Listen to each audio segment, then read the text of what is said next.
February 28, 2026, the United States and Israel launched Operation Epic Fury, a massive strike campaign against Iran that changed the Middle East forever. While the U.S. achieved major objectives like eliminating key Iranian leadership and degrading their missile and nuclear programs, the costs to America were real and significant. Today, we're breaking down every major reported U.S. loss, personnel casualties, equipment destroyed or damaged, financial toll, and the total impact. This is the most comprehensive look at America's losses in the 2026 Iran war. Let's dive in. The human cost to U.S. forces was lower than in past conflicts like Iraq or Afghanistan, but still tragic.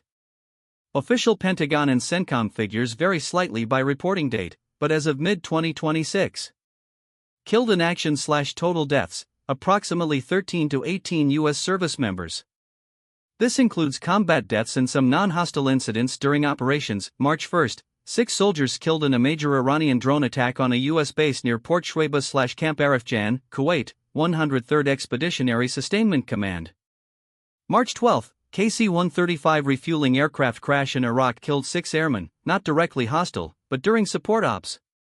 Additional deaths from attacks on bases like Prince Sultan Air Base in Saudi Arabia and other incidents.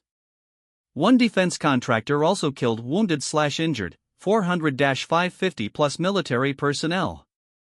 Many from drone and missile strikes on regional bases in Kuwait, Saudi Arabia, Jordan, etc. Some reports cite around 548 by early July. Hundreds required medical treatment, with varying severity. At least one soldier missing in some reports, several contractors injured. Independent estimates sometimes suggest undercounting, but official tallies hover in this range. These numbers reflect the intense barrage of Iranian drones, missiles, and proxies hitting U.S. and allied bases across the region. U.S. forces face threats in the Gulf and beyond, unlike previous eras of relative sanctuary.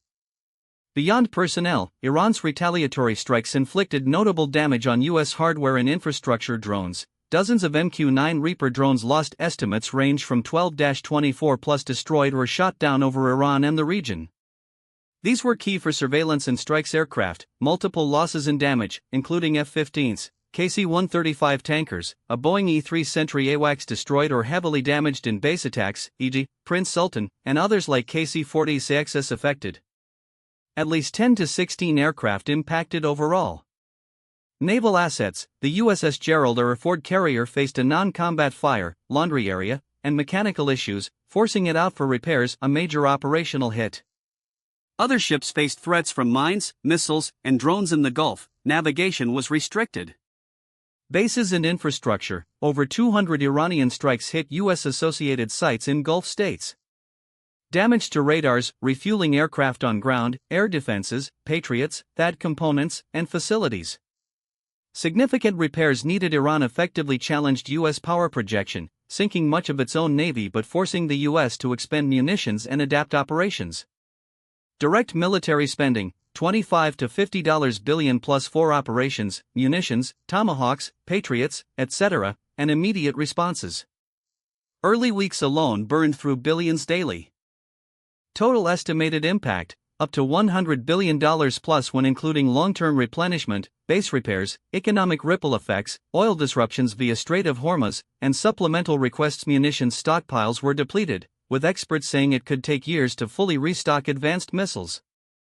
Broader losses include strategic strain on U.S. forces, disrupted operations, and global economic shocks from oil price spikes and shipping issues.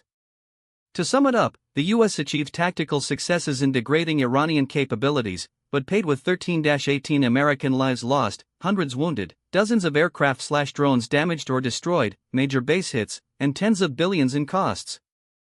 This was a short but intense conflict ending in ceasefire and a memorandum of understanding by mid-June 2026.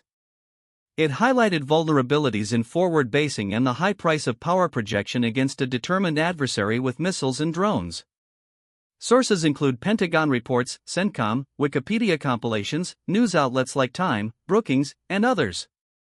Figures can vary, war data evolves. What do you think? Was the cost worth the strategic gains?